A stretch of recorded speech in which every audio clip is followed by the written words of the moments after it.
nɛgɛ ɲɛ 17 bɛ sita kili kɛɲɛba kayi mara la ni bamakɔ o waati kelen na wula nɛgɛ ɲɛ 1 bɛ an yɛrɛ fɛ washington dc VOA soba kɔnɔ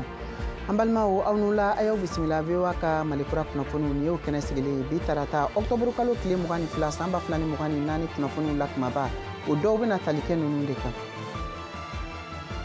Bankas n'a filɛ nin ye Bayangara mara la Mali jamana cɛmancɛ yan fan fɛ kunun tɛnɛn cɛ marifatigiw taara bin dugumisɛnnin caman kan mɔgɔ 4 ɲɔgɔn o ni bɔnɛna ka fara u ka biganw caman gɛngɛnnin kan ka taa n'a ye Tijani Wederago ale bɛn'o kunnafoniw lase an ma ka bɔ Koro. Burkina Faso baɲumankɛtɔn Médecins Sans Frontières ye laseliw kɛ k'u ben'u ka baaraw bɛɛ lajɛlen ɲɔngiri Jibo yɔrɔ min lakodɔnnen don Burkina Faso marabolo belebele dɔ fɛ jamana kɛɲɛkan fan fɛ ko ka sabu kɛ lakanabaliya ani jɛkulu maramafɛntigiw ka dangarili walew ye. Georges Atino bena o lase an ma. Amérique jamana ka ciladen Anthony Blinken ni Israel jamanatigi ɲɛmɔgɔ Benjamin Netanyahu ye ɲɔgɔn sɔrɔ bi tarata sɔgɔma kumaɲɔgɔnya o donna ni maa fila ni ɲɔgɔn cɛ min dɔ bɛ tali kɛ kɛlɛ la joli kan ka bɔ bande Gaza kɔnɔ ani fɛnɛ ko ka fara baɲumankɛ siraw labilali kan walasa dɛmɛ bɛ se ka taa di Palestine jamanadenw ma. An balimaw an ka foli b'aw ye ko kura ni ye VOA Bambara ka malikura kunnafoniw kɛnɛ sigilen ye min bɛ ka lase aw ma ka bɔ studio 53 na VOA soba kɔnɔ aw ka kunnafoniw filɛ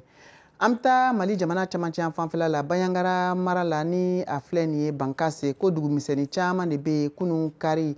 ka se kunun tɛnɛ ma ko jɛkulu maramafɛntigiw taara bin yen dugumisɛnninw kan min kɛra sababu ye ka mɔgɔ 4 ɲɔgɔn ni bɔnɛ ka fara u ka biganw fɛnɛ caman gɛngɛnni kan ko ka taa n'a ye VOA Bambara tɔgɔla Tijani Wederago ka bɔ Koro ale b'o kunnafoniw lase. Duguden dɔw ka seereya kɔnɔna na ka bɔ Barasɔrɔ dugu kɔnɔna na u y'a yira k'a fɔ ko kulu marifatigiw kun tilalen don sigiyɔrɔma 2 de. Kulu fɔlɔ olu kɔni kun nana ka dankari kɛ ka ɲɛsin duguw ma. Kulu filanan olu kɔni kun labɛnnen don walasa u bɛ se ka taa ni dugu baganw ye cogo min na. U ni yɛrɛkɔrɔsi dugudenw n'o ye donsow ye olu kɔni karila ɲɔgɔn na ka waati jan bɔ. Bankas Mali finitigilaka minnu dagalen bɛ nin yɔrɔ kɔfɔlen in na olu kɔni kɛlen ka kunnafoniya mɛn olu senfa ka se nin yɔrɔ in na. Hali n'a sɔrɔ kunnafoniw ma jɔnjɔn ma sɔrɔ mun b'a yira k'a fɔ ko mɔgɔ dɔ bɔnɛna a nin na nin dangarawale in senfɛ a yirala k'a fɔ ko farinya tigilamɔgɔw olu kɔni taara ni dugu bagan caman ye nin waati in na. Lakanabaliya nasiraw fɛ hali sisan Bankas mara kɔnɔna na an bɛ taa ni kunnafoniyaw ye Bayi mara la u ka dugudennin mun sigilen bɛ Bayi commune na n'o ye Dindan ye n'o ni Koro yɛrɛ bɛ dancɛ kosɛbɛ. U y'a yira k'a fɔ ko kununko wula fɛ nɛgɛ ɲɛ 16 waati kulu marifatigi minnu ma lakodɔn olu kɔni nana bingani kɛ ka ɲɛsin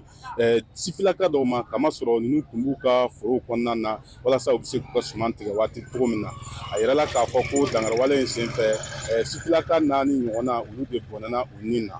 Hakilina jiginna san o san i b'a jateminɛ k'a fɔ ko ni sumantigɛ waatiw sera farinya tigilamɔgɔw bɛ dankari kɛ ka ɲɛsin dugu caman ma Mali cɛmancɛ yan fan na wa laɲini kelen mun b'a la o de ye ka dankari kɛ ka ɲɛsin mɔgɔw ka sumanw ma wa caman ka sumanw bɛ jeni nin dangarawale nin senfɛ. Jateminɛw fana y'a yira k'a fɔ ko nin waati in na Mali finitigilaka minnu dagalen bɛ Jalasabu mara la olu fana kɛlen bɛ ka giringajɔ kɛ ka munumunu dabɔ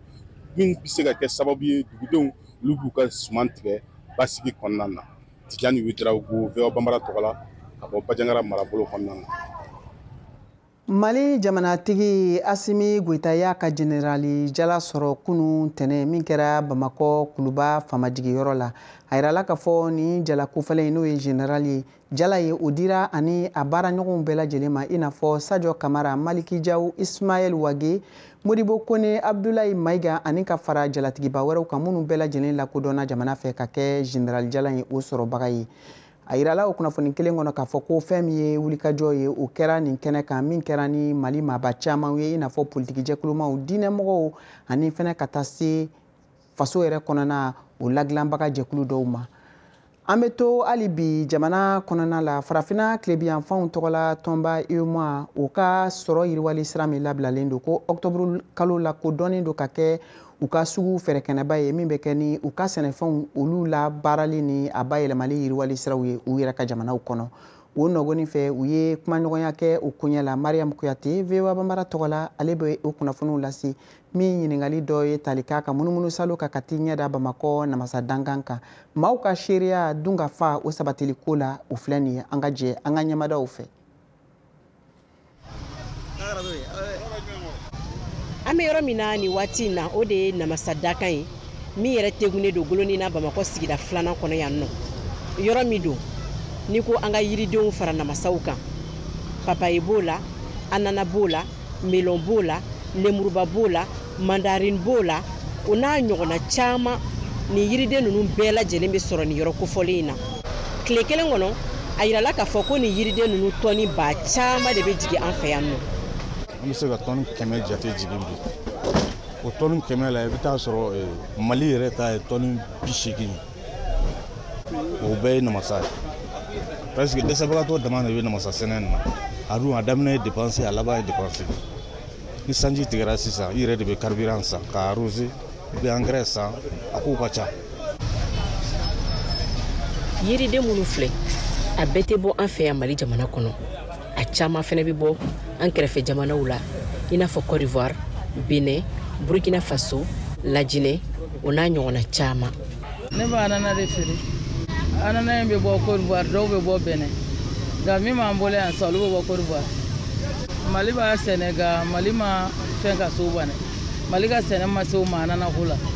Benin ka di ni Côte d'Ivoire wa u nacogo yɛrɛ tɛ kelen parce que Benin ka jan n'ale ale bɛna carton kɔnɔ Benin bɛna kisɛ de la mobili b'a kɔnɔ an ye sɛnɛkɛ jamana de don wa ne b'a bila an kunna Mali bɛ se ka diɲɛ fɛn bɛɛ baara kɛ wa anana min filɛ ni jamana ɲɛmɔgɔ y'a k'u kungo ye sɛnɛkɛlaw k'a k'u kungo ye anana a tɛ se Côte d'Ivoire ka nali la an yɛrɛ b'a baara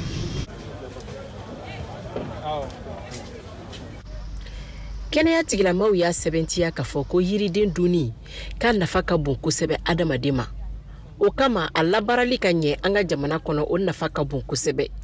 nka yiriden labaarakɛlaw olu y'a yira k'a fɔ ko gɛlɛyaba de b'u kan depuis foro la gɛlɛya in bɛ daminɛ tilema bɔtɔ min filɛ ta an bɛ ji sɛnɛkɛlaw b'u bolo bila u kun ka carburant san u bɛ engrais san foro entretien sen t'o la o gɛlɛyaba b'an kan ni gouvernement bɛ na se ka n'an ma yiriden sɛnɛlaw ma dɛmɛ la a bɛ diya an ye kosɛbɛ engrais b'o la carburant ko b'o la sɛnɛkɛla tɔw bɛ dɛmɛ la cogo min na yiriden sɛnɛkɛlaw fana ka dɛmɛ ten u kan ka engrais ko u k'o jateminɛ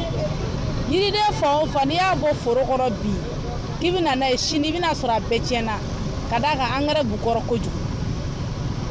yiriden fan o fan hali légume a tɔɔrɔ bɛ bɛɛ de kan bi sugu kɔnɔna na engrais de ka ca la engrais ka ca engrais ka ca engrais ka ca yiriden yɛrɛ la sisan minɛn ɲuman bɛ d'i ma bi i b'a datugu sini sɔgɔma n'i ko i b'a bɔ k'a feere i b'a sɔrɔ a tilancɛ bɛɛ tiɲɛna o degunba de bɛ adamadenw kan bi kuma ka kɛ sɛnɛkɛlaw fɛ u ka engrais qualité ɲɛnama ɲini wa u k'a da hakɛ la an ka dɔn k'a fɔ namasadaka na yan nɔ yiriden nasuya bɛɛ lajɛlen bɛ feere yan nɔ wa maa caman bɛ na u ta yan nɔ ni ka taa u jago wa yiriden mun don a bɛɛ lajɛlen tɛ bɔ an ka jamana kɔnɔ caman bɛ bɔ an kɛrɛfɛ jamanaw kɔnɔna na Mariam Kuyate ka laselikan don ka bɔ Bamako VOA Bambara tɔgɔ la Burkina Faso baɲumankɛtɔn min bɛ wele ko Médecins Sans Frontières ye a ka baaraw bɛɛ lajɛlen ɲɔngiri Djibo mara la ka sabu kɛ lakanabaliya o ɲɔɲali hakililajigila Djibo mara la kodɔnnen don ni marabolo belebele Burkina Faso jamana o kɛɲɛ ka yan fanfɛla la Georges Atino ale b'o kunnafoniw lase an ma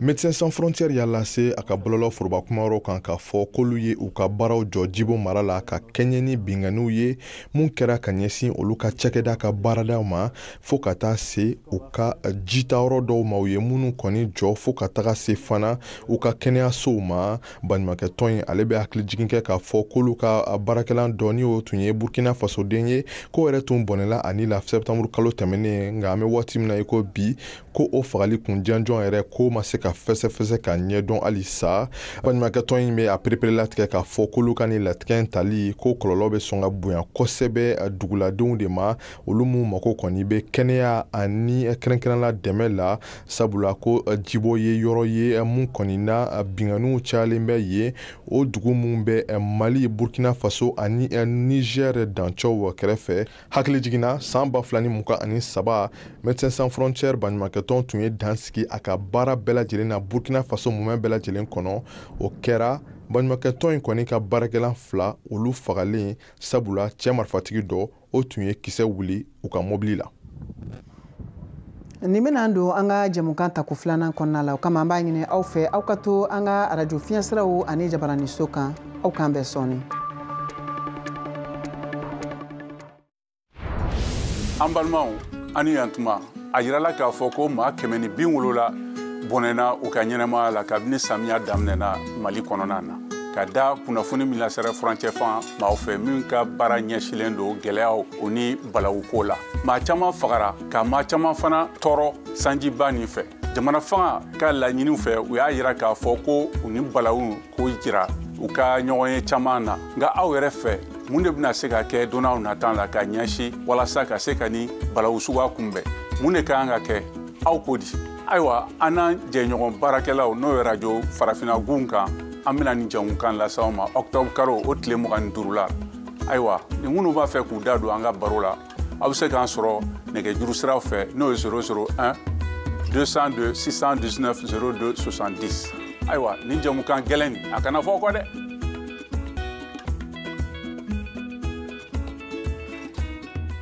Ka segin kana aw ma an ka foli ni tanuni bɛ aw ye aw ka filɛli ko ɲuman ni lamɛn ko ɲuman na aw sɔgɔlen don VOA Banbara ka Malikura kunnafoniw na. An bɛ na ni kunnafoniw ye Ameriki jamana kan yan bawo Ameriki jamana ciladen n'o ye Anthony Blinken ye sera Israel jamana ka kumaɲɔgɔnya o donna a n'u ka jamanatigi dankan Benjamin Netanyahu ni ɲɔgɔn cɛ bi tarata. A kumaɲɔgɔnya dɔ ye tali kɛ wulikajɔ hakilinaw ka cogo min na kɛlɛ o bɛ se ka lajɔ bande Gaza kɔnɔ cogo min ka fara o kan baɲumankɛ tɔn minnu ni olu bɛ u ka dɛmɛw kan k'a latɛmɛ ka taa Gaza ko siraw ka labila u ka se k'a latɛmɛ joona kɛlɛ min fana ni o datigɛlen don Israel jamana ani Hezbollah ni ɲɔgɔn cɛ Liban jamana kan k'u ka dan sigi o la. Kayatu Traore ale b'o kunnafoniw lase an ma ka bɔ Washington. Taama nin ye Blinken ka taama 11 ye mara kofɔlen ninnu kɔnɔna la kabini fitinɛ daminɛ waati la Gaza octobre kalo tile 7 san 2023 la Blinken ka kan ka taama kɛ mara jamana wɛrɛw kɔnɔna na a ka taama ni senfɛ o siraw kan arabadenw a bɛ taa Jordani jamana kan fo ka se bi ma diplomasi siraw ma se ka ɲɛ sɔrɔ fitinɛ nin banni taabolow la fitinɛ min bɛ senna nin ye a san 1 ye Gaza ani filanan min nana fara a kan n'o ye bani sarala ani Liban Hezbollah cɛlataw ye Washington jigi tun bɛ a kan k'a fɔ ko Hamas ɲɛmɔgɔ Yahya Sinwar cɛ min n'a tun ɲininen don ka tɛmɛ bɛɛ lajɛlen ka bani sarala fɛ ne a jalakilen don ni fitinɛ dilanbaga ni ne binkani waleyaw min taara falen fagali jugubaw la octobre kalo tile 7 san 2023 la bani sarala ka fagaliw bɛna kɛ bɛn ani basigi dayɛlɛ ni siraw ye nka fo ka se bi ma bani sarala ma kɛlɛ ni dabilali waleya jira hali Hamas ani Hezbollah minnu ni Iran jamana tɛgɛ bɛ ɲɔgɔn bolo ɲɛmɔgɔ caman fagaliw kɔfɛ u fɛ Gaza duniya keleya tɔnba ka Palestine kɛlɛɲɛbolilaw ka cakɛda ye wele bila maramafɛnw sɛmɛliw la yaasa ka sira di sibiliw ma ka bɔ kɔgɔduguyan fanfɛ mara yɔrɔw kɔnɔna na yɔrɔ min la bani sarala sɔrɔdasiw bɛ ka Hamas tɔndenw ɲini sɔrɔ yiriwali sira nafolo fanfɛ o sugu belebele min sigira Rusila jamana Chine Brésil ani ka fara Afrique du Sud kan u ye lajɛrɛ belebele sigi sen kan ni nafolo sira kofɔlen min n'a bɛ wele ko BRIC u ka lajɛrɛba o bɛ ka kɛ Rusi jamana kan jamana ɲɛmɔgɔw bɛɛ lajɛlen welelen don ɲɔgɔn fɛ kɛnɛ kelen kan kumaɲɔgɔnya ko bɛ se ka don u ni ɲɔgɔn cɛ cogo min na sɔrɔ yiriwali siraw nasira fɛ ani fɛnɛ ka wulikajɔ dɛmɛw la na bawo Rusila jamana kelen don ka degun min sɔrɔ nanzaralaka kuluba fɛ n'o kɛra sababu ye ko ka jamanatigi Putin mabɔ u ka baaraw bɛɛ lajɛlen o nasiraw la ani fɛnɛ ka sabu kɛ kɛlɛ min n'o bɛ Rusila jamana ani Ukraine jamana cɛ an bɛ to kunnafoni hukumu kɔnɔ hali bi kunu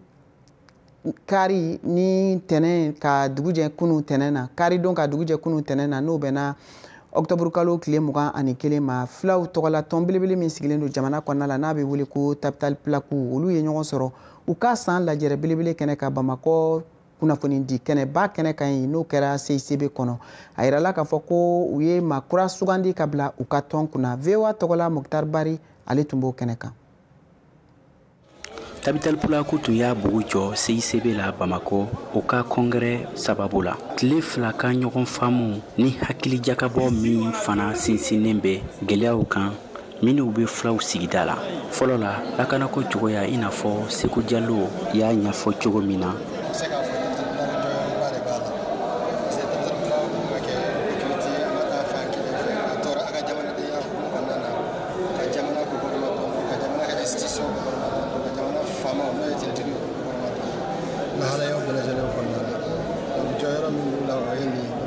kɔngɛrɛ tun bolo degunnen don tɔnkuntigi kura sugandi la abuso tɔnkuntigi bɔlen bɛnbaliya kosɔn a labanna maître Hassan Bari ni Seku Bari de ni ɲɔgɔn cɛ dɛmɛbagaw y'u kanti o ka kandidaw tɔgɔ fɔli fɛ.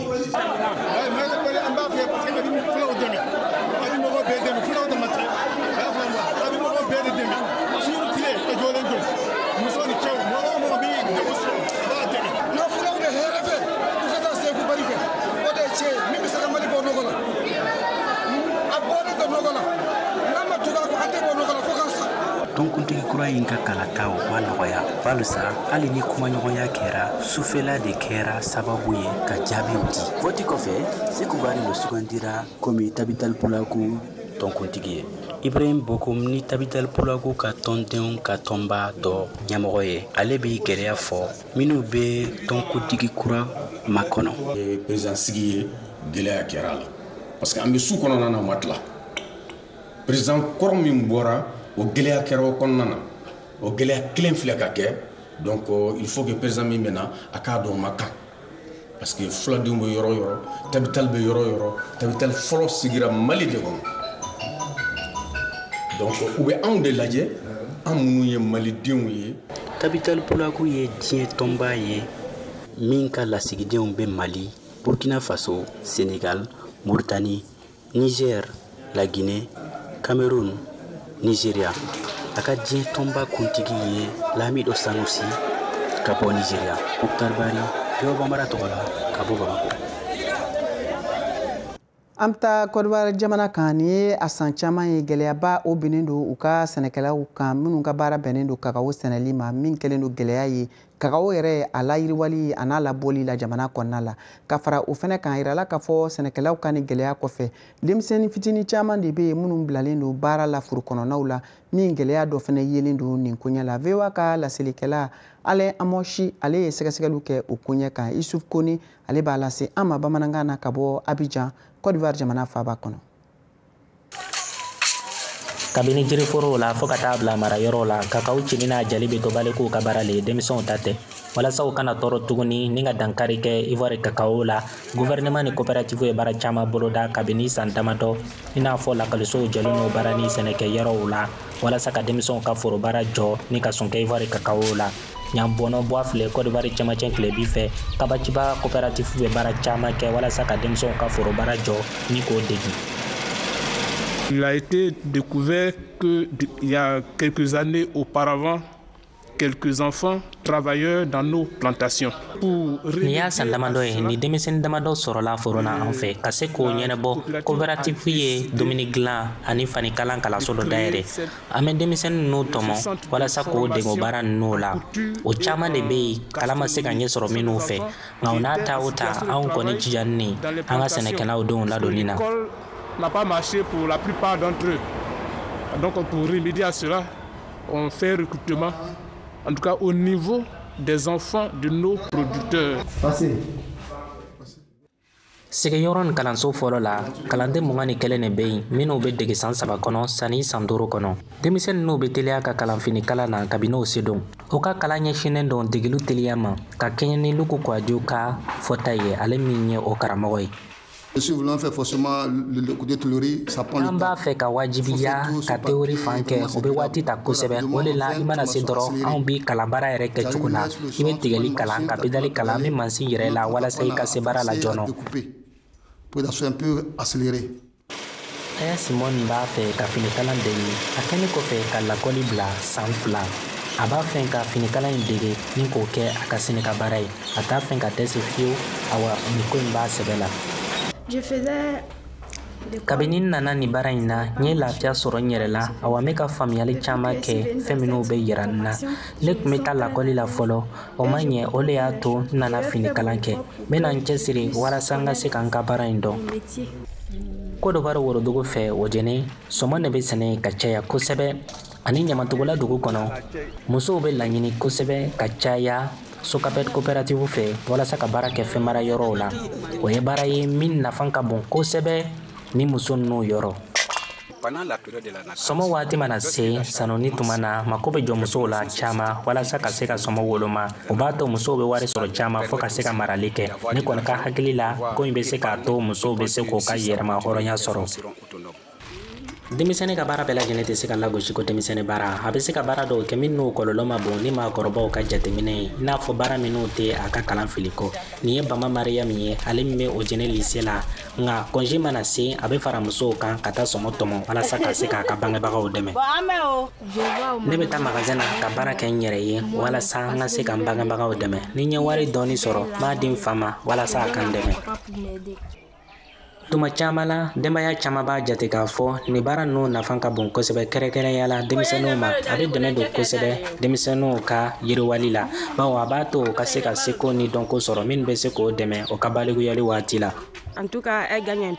mana kɛ cogo o cogo a bɛ dɔɔni sɔrɔ ne b'o de ta kalan wɛrɛ mana se ka n yɛrɛ dɛmɛ sinon ne kɔni bɛ yɔrɔ min na ne bɛ jɛgɛ feere le kɛ jago kɔni i b'a kɛ tuma caman i tɛ fɛn ɲɛnama sɔrɔ.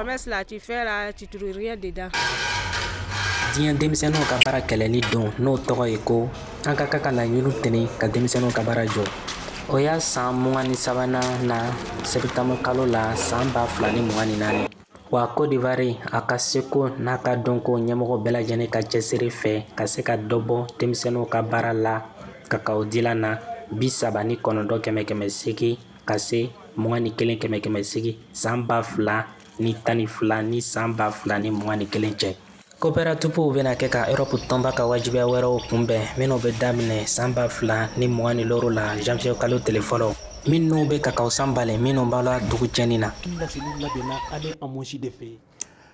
Na sira wɛrɛw fɛ seko ni dɔnko kunkan an bɛ taa Bobojulasokaw fɛ Ceri Bayala ale ye nɛgɛkuruntala ye min ka baara bɛnnen don ma walasa ka se ka a yɛrɛ kɔkɔ o senfɛ VOA Bambara tɔgɔla George Atino wulila ka s'a ma u masalala a ka nɛgɛkurunta a tɔnɔ a n'a nafabɔsiraw kan an k'o lamɛn. Ceri Bayala i ni tile. I ni baraji. Nba e yɛrɛ ye bodybuilding y'a daminɛ cogo di i bɛ se ka dɔn ɲɛfɔ an ye ani i yɛrɛ kan. C'est qu'il faut que hasard le parce que avant moi commencer une bodybuilding n tun bɛ basket lo kɛra Londo salle de gym n tun bɛ entraîner yɔrɔ min na n taara yɔrɔ la o tun ye affiche dɔ bila compétition dɔ bɛ tun bɛ a yɔrɔ tun man jan donc n taara n terikɛ yɔrɔ la n taara filɛ et puis o yɔrɔ la n ka déclic min sɔrɔ n y'a fɔ pourquoi pas essayer donc en terikɛ ninnu an ye défi levé ka préparation commencer ka ale kɛ et a tun ɲɛna donc an kumana ni jury ni yɔrɔ la o y'a fɔ k'an tun bɛ se ka continuer ka travailler et puis an tun bɛ se ka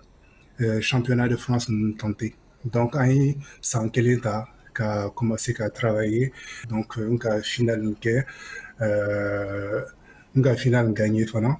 donc o yɔrɔ la yɛrɛ a commencera o y'u sélectionné équipe de France et puis n tun bɛ se ka championnat d'Europe kɛ n y'ale kɛ semaine fila après an y'ale kɛ a tun bɛ Espagne ra donc o yɔrɔ la ale tun kɛra n ka première compétition internationale ye et puis n tun classera 3e médaille de bronze et au Sandra n tun bɛ se ka championnat du monde enchaîné mais n ka décision ta ka lafiɲɛ ka essayer de progresser. Mun ye décision ta mun y'a latigɛ k'i lafiɲɛ wasa ka se ka progresser mun ye o décision ta.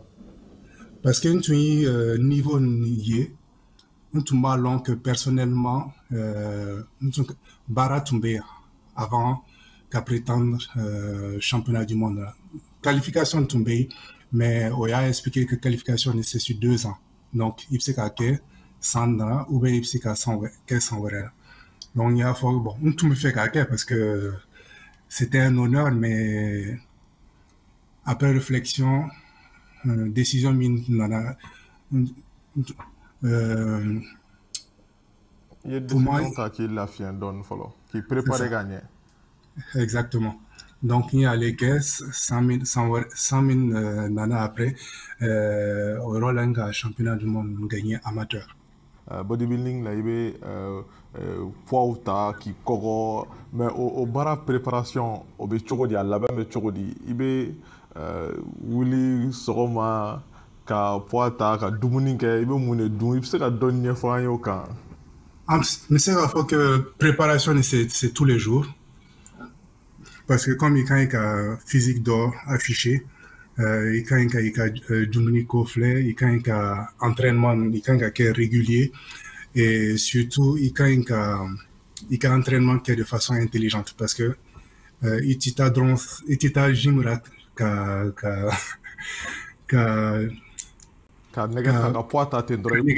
exactement. Donc une catégorie d'or et puis catégorie il veut pas gagner aux catégories tableau de catégorie quelque chose voilà règlement d'obéi à des critères fondés donc il y a un baraque en fonction de ça et donc côté alimentation il y a fin bien pesé donc nutrition travail d'obéi là parce qu'il y a en fonction de ton poids, en fonction de ta taille, il y a un calcul en fonction de baramine qu'il faut, parce qu'il y a énergie de dépenser, ni il y a un bureau là, ou bien il y a un chama, tout ça, il y a aller en considération, il y a fait bien calculer, puis comment il y a diminué calculer, donc mais là il y a dumuni sugu jumɛn yala i bɛ benga ndu walima i bɛ poulet bicyclette dun i bɛ jumɛn dun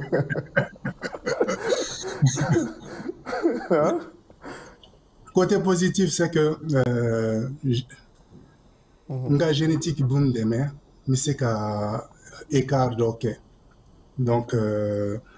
généralement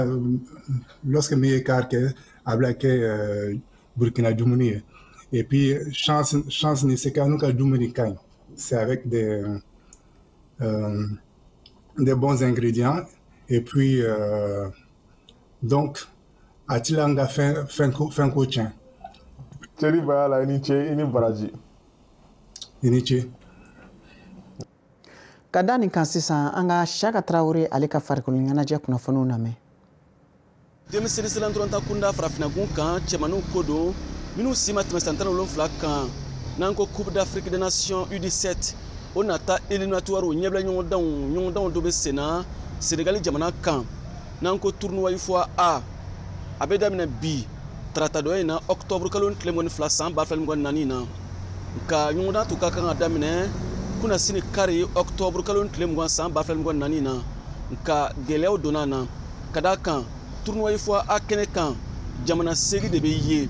o jamana segi na saba sirantorantanaw u caman sisan kun tɛmɛna san 17 kan sɛgɛsɛgɛliw tun ye min yira n'an ko test IRM n'o ye kafu ka sariyaw ye o jamanaw la Guinée Conakry Sierra Leone ani Guinée Bissau ko segi ka kɛ test ninnu kan n'o ye ka sisanw sɛgɛsɛgɛ o de kɛra kafu ka sɛbɛnna kunu sufɛ a y'a yira ko jamana saba ninnu na la Guinée kɔni binna pewu ale tɛna se ka nin yɔrɔ ta ɲɔgɔndanba in na ka da kan a ka sɛnɛntorantana caman sisan tɛmɛna san 17 kan min ye jamana fila tɔ ye n'o ye Guinée Bissau ni Sierra Leone ye olu n'aw nin yɔrɔ ta ɲɔgɔndan in kɛnɛ kan min ye kafu ka sɛbɛn in ye a yirala k'a fɔ ko poule tun ye fila ye daminɛ na o poule bɛ to o cogoya la poule A kɔnɔna na Senegali jatigi bɛ yen ka fara Senegali kan Libéria ani Gambie min ye poule B kɔnɔna ye Mali bɛ yen ka fara Mali kan Mauritanie Sierra Leone ani Guinée Bissau korome karili ɲɔgɔndan bolodalen don ka bila bi tarata dɔ in na octobre kalo tile 12 san 2024 na Senegali jatigi ale ni Libéria de bɛna ɲɔgɔn sɔrɔ o kɛnɛ kan VOA Bambara tɔgɔ la Bamakɔ Siyaka Tarawele kala seli don an balimaw ni ne bɛna dan sigi aw ka bi jamukan na aw ni ce aw ka kulomajɔ la aw kan bɛn waati wɛrɛ